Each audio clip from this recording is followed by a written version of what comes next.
Bismillahirrahmanirrahim. Assalamu alaikum students. This is second year chemistry chapter 20 carboxylic acid and functional derivatives, and this is the second part of this chapter. इसमें हम physical properties and structure को discuss करेंगे. Let's start. Physical properties of carboxylic acids. अब basically जो इसकी हमने physical properties देखनी है, melting boiling point, solubility discuss करनी है. That will depend on it's nature कि ये पोलर है या नॉन पोलर है. तो हमारे पास कार्बोक्सिलिक एसिड में टू ग्रुप्स जो हैं वो प्रेजेंट हैं, हाइड्रोक्सिल एंड कार्बोनाइल. अब हाइड्रोक्सिल ग्रुप भी इटसेल्फ पोलर है due to the difference of electronegativity between oxygen and hydrogen, और कार्बन और ऑक्सीजन का जो कार्बोनाइल बॉन्ड है वो भी पोलर है, ठीक है, due to the electronegativity difference.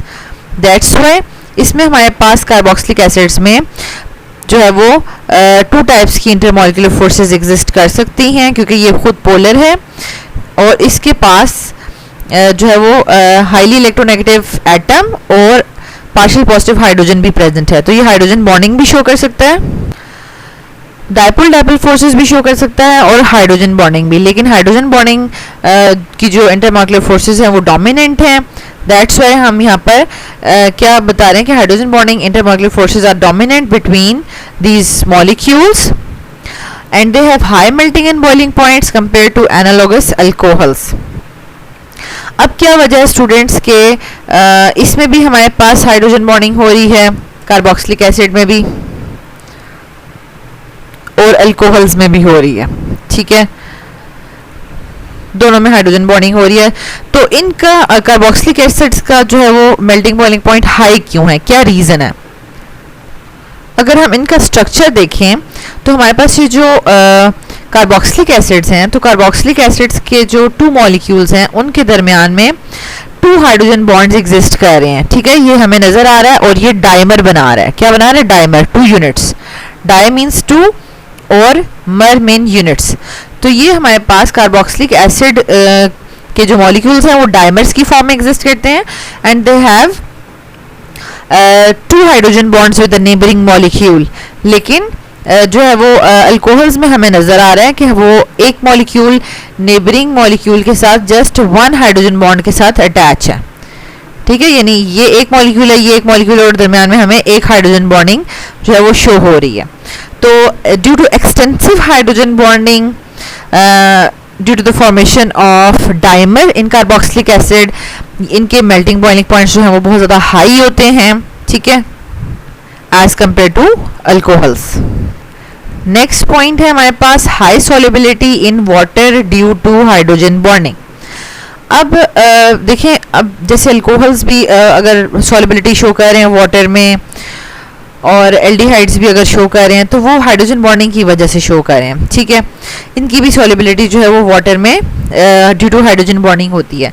लेकिन जैसे जैसे अगर हम अल्काइल की जो चेन है उसको इंक्रीज करते जाएंगे तो सॉल्युबिलिटी डिक्रीज हो जाएगी, ठीक है. स्मॉलर कार्बोक्सिलिक एसिड जो ग्रुप्स होंगे या स्मॉलर कार्बोक्सिलिक एसिड मेंबर्स होंगे जिनमें लेस कार्बन होगा, लेस कार्बन की चेन होगी, वो हाई सॉल्युबिलिटी शो करेंगे. लेकिन जैसे जैसे चेन इंक्रीज करेगी सॉल्युबिलिटी कम हो जाएगी. रीज़न क्या है स्टूडेंट? रीज़न इसकी आपको आनी चाहिए, क्योंकि अगर आपके कॉन्सेप्ट्स क्लियर होंगे तो आप फर्दर जो है वो आपके जो भी एंट्री टेस्ट होते हैं ये उसमें आपको हेल्प करता है, ठीक है. तो देखिए हाइड्रोजन बॉन्डिंग जो है वो इस पार्ट की वजह से शो हो रही है, ठीक है, कार्बोक्सिलिक एसिड पार्ट की वजह से.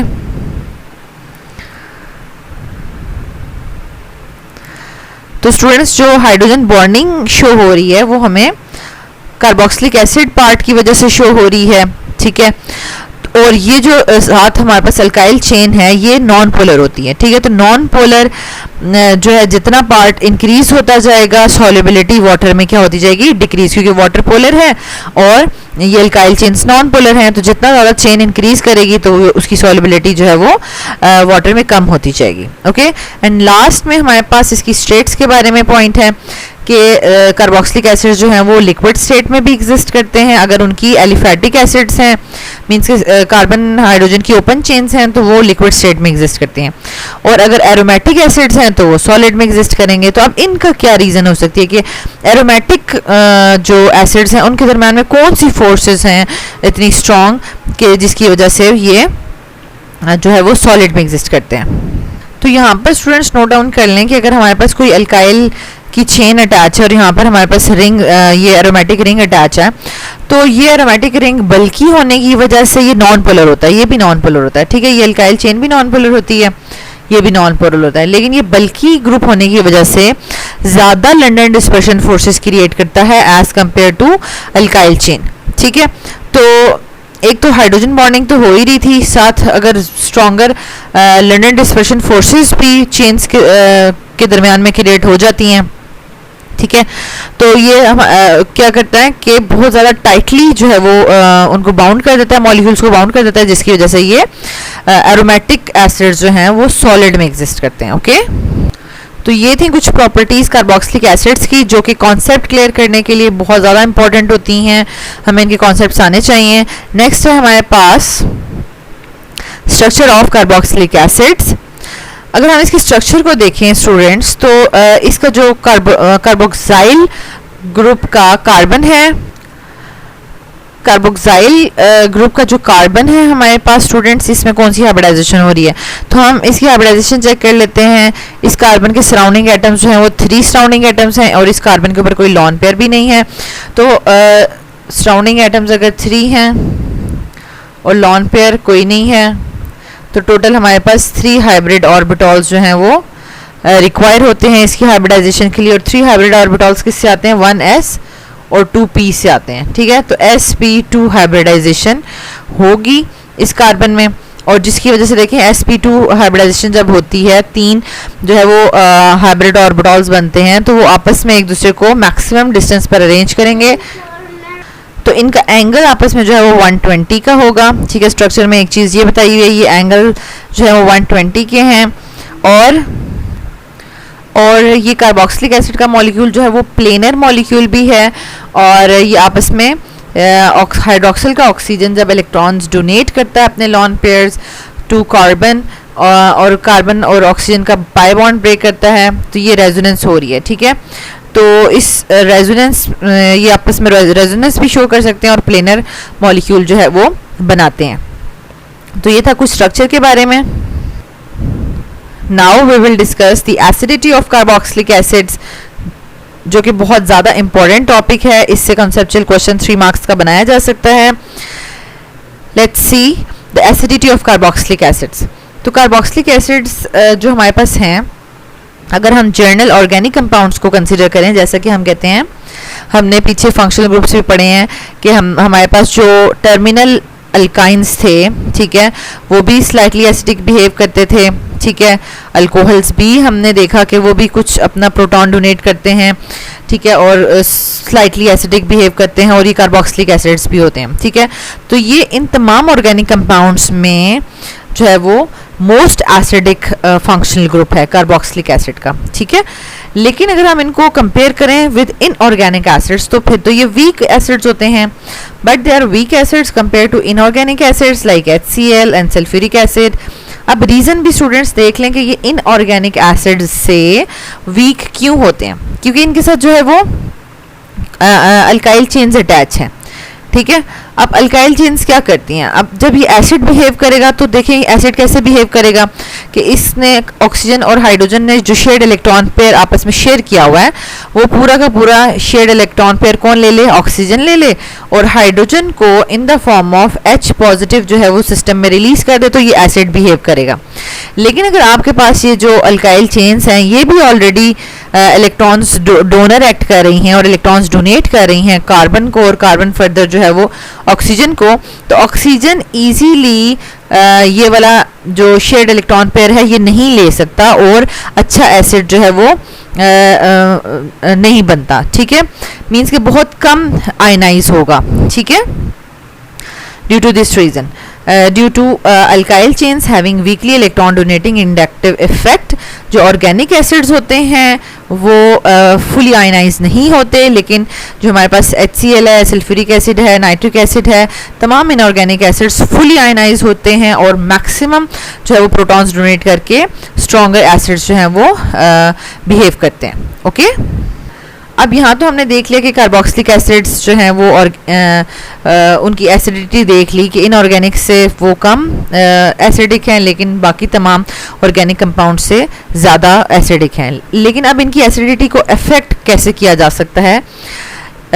by adding substituents, effect of substituents on the acidity of carboxylic acids। तो हमारे पास टू टाइप्स के substituents हो सकते हैं students, electron withdrawing and electron donating groups. ठीक है, अब आप यहाँ पर एक चीज़ यहाँ पर नोट डाउन कर लें कि एसिडिटी इंक्रीज या डिक्रीज कैसे होगी।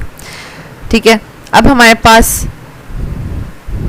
ये कार्बोक्सिलिक एसिड है, ठीक है, और ये आफ्टर डोनेशन ऑफ प्रोटॉन, ठीक है, प्रोटॉन डोनेट करने के बाद ये किस में चला जाएगा? Carboxylate ion. क्या बना देगा? कार्बोक्सिलेट आयन बना देगा।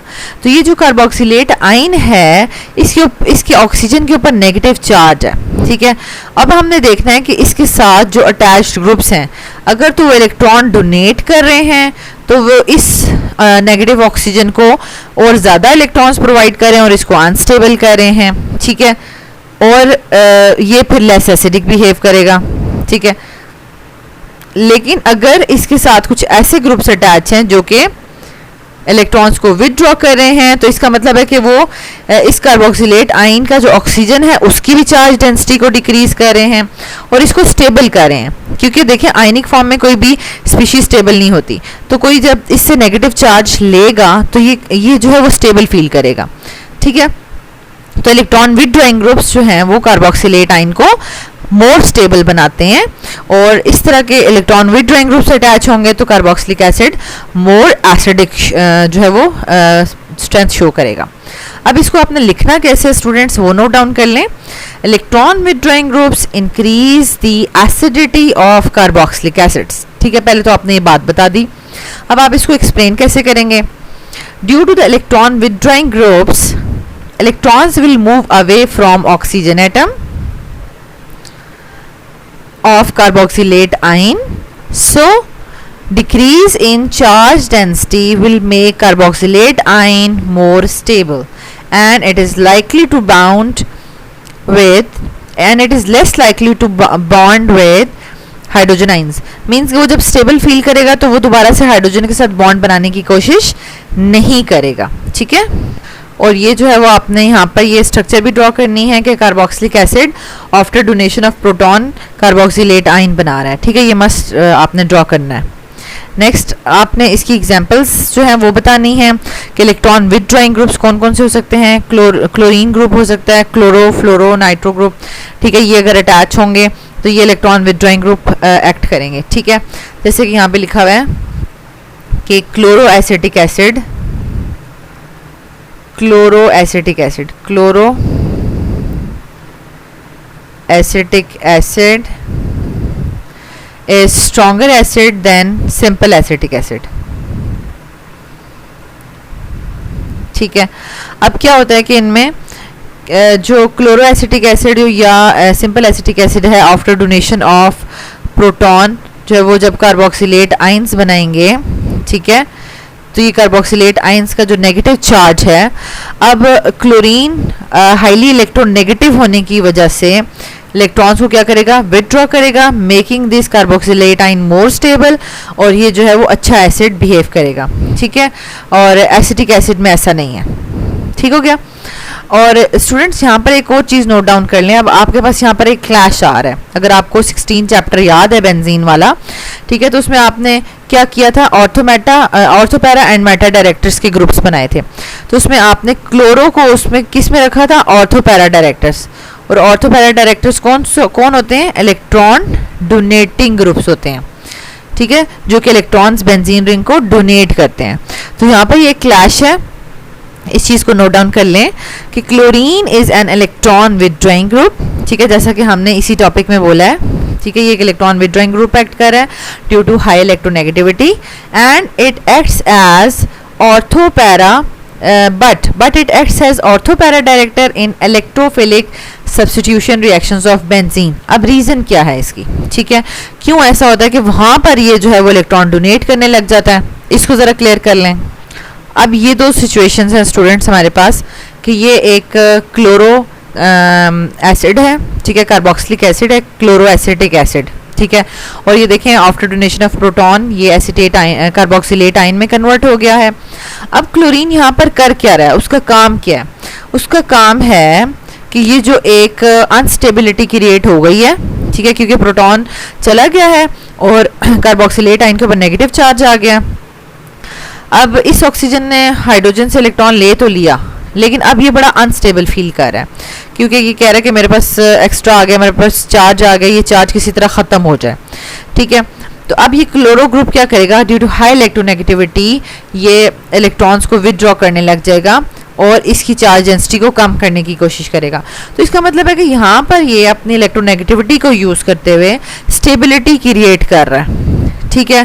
तो यहाँ पर हमें पता चल गया कि ये जब भी अटैच होगा तो एसिडिक स्ट्रेंथ इंक्रीज हो जाएगी, ठीक है, और ये हमेशा इलेक्ट्रॉन विदड्रॉइंग ग्रुप ही एक्ट करेगा। लेकिन अगर हम बेंजीन के इलेक्ट्रोफिलिक सब्स्टिट्यूशन रिएक्शंस की बात करेंगे तो वहाँ पर क्या होगा, इसका मतलब है कि इसने किसी के साथ क्लोरो बेंजीन ने किसी के साथ रिएक्ट करना है, फॉर एग्जांपल नाइट्रिक एसिड के साथ रिएक्ट करना है या किसी भी चीज़ के साथ रिएक्ट करना है, ठीक है, फर्दर, ठीक है। तो अब क्या होगा, ये क्लोरीन अगर तो अपनी हाईली खुद से ही अभी इसी सिचुएशन में ही ये बड़ा इलेक्ट्रॉन विदड्रॉइंग ग्रुप बनना शुरू हो जाए, यानी अपनी हाईली इलेक्ट्रोनेगेटिव जो इसकी करैक्टरिस्टिक है उसको यूटिलाइज करना शुरू कर दे, ठीक है। तो ये क्या करेगा, ऑर्थो एंड पैरा पोजिशंस पे ये क्या कर देगा, इलेक्ट्रॉन डेंसिटी कम कर देगा। रिंग से इसने सारे इलेक्ट्रॉन्स क्या कर लिए, मतलब इलेक्ट्रॉन डेंसिटी विदड्रॉ कर लिया।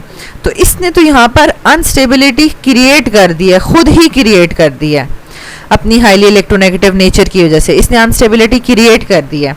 पहली सिचुएशन में ऐसा नहीं था, पहली सिचुएशन में ये अनस्टेबिलिटी को ख़त्म कर रहा था हाईली इलेक्ट्रोनेगेटिव नेचर को यूज़ करते हुए, लेकिन यहाँ पे इसने खुद से इलेक्ट्रोनेगेटिविटी क्रिएट कर दी और सॉरी अनस्टेबिलिटी क्रिएट कर दी। और अब क्या है कि अब जो हम रिएक्शन शो करने लगे हैं इलेक्ट्रोफिलिक सब्स्टिट्यूशन रिएक्शन, तो वो तो उसकी बेंजीन रिंग की रिएक्टिविटी ही कम हो गई है, ठीक है, बेंजीन रिंग जो है वो डीएक्टिवेट हो गया और वो फर्दर रिएक्शन शो नहीं करता उस तरीके से। तो अब यहाँ पर क्या होगा कि बेंजीन अपना हाईली इलेक्ट्रोनेगेटिव वाला जो इसका सिचुएशन है, इसका करैक्टर है, उसको सुप्रेस कर देता है और कौन सा डोमिनेंट हो जाता है इफेक्ट, जो इसके पास लॉन पेयर्स हैं वो डोनेट करने का इफेक्ट जो है वो डोमिनेंट हो जाता है।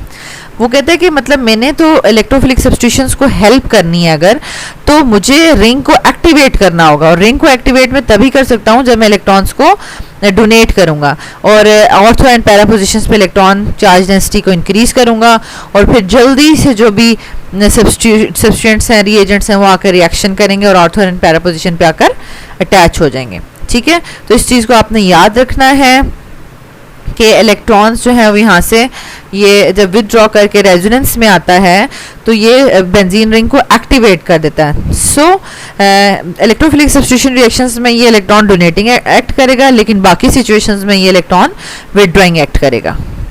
तो यहाँ तक हमने इसको अंडरस्टैंड कर लिया। नेक्स्ट हमारे पास है कि अगर इलेक्ट्रॉन डोनेटिंग ग्रुप से अटैच होंगे तो वो क्या करेंगे, electron donating groups decrease the acidity of carboxylic acids, ठीक है, और ये रीज़न किस तरह से है, due to electron donating groups. अब हमने ऑलरेडी देखा है कि जब हमारे पास carboxylic acid after donation of proton convert हो जाता है किसमें, कार्बोक्सिलेट आयन में, ठीक है। तो due to electron donating groups electrons will move towards the oxygen of the carboxylate ion. So increase in the charge density will make carboxylate ion less stable. Already उसके पास density है और भी electrons आ रहे हैं तो वो बड़ा ही अनस्टेबल फील कर रहा है, लेस स्टेबल फील कर रहा है, and it is more likely to bond with hydrogen ion, ठीक है, और वो जल्दी से ये अपना चार्ज खत्म करने के लिए क्या करेगा, हाइड्रोजन के साथ बॉन्ड बना के दोबारा से न्यूट्रल होने की कोशिश करेगा। दैट्स वाई ये वीक एसिड जो है वो बन जाता है। इलेक्ट्रॉन डोनेटिंग ग्रुप्स की वजह से कार्बोक्सिलिक एसिड्स वीक एसिड्स बन जाते हैं, ठीक है। और इनकी एग्जांपल्स में नोट कर लें, जो electron donating weekly electron donating alkyl groups हैं, ये जो है वो एक्ट करते हैं इलेक्ट्रॉन डोनेटिंग ग्रुप्स। और यहाँ पर देखिए हमारे पास फॉर्मिक एसिड है, formic acid is stronger than acetic acid, ठीक है। अब एसिटिक एसिड में तो मिथाइल ग्रुप है, ये डोनर एक्ट कर रहा है, वीकली इलेक्ट्रॉन डोनर, लेकिन हाइड्रोजन यहाँ पर नहीं एक्ट कर रहा, ठीक है। दैट्स वाई फॉर्मिक एसिड जो है वो स्ट्रॉन्ग एसिड है, एसिटिक एसिड जो है वो वीक एसिड है, ठीक है। तो स्टूडेंट्स यहाँ तक हमने जो है वो physical property, structure and acidity of carboxylic acid को डिटेल में डिस्कस कर लिया है। If you still have any question तो आप कमेंट बॉक्स में पूछ सकते हैं। Thank you so much students for watching this video.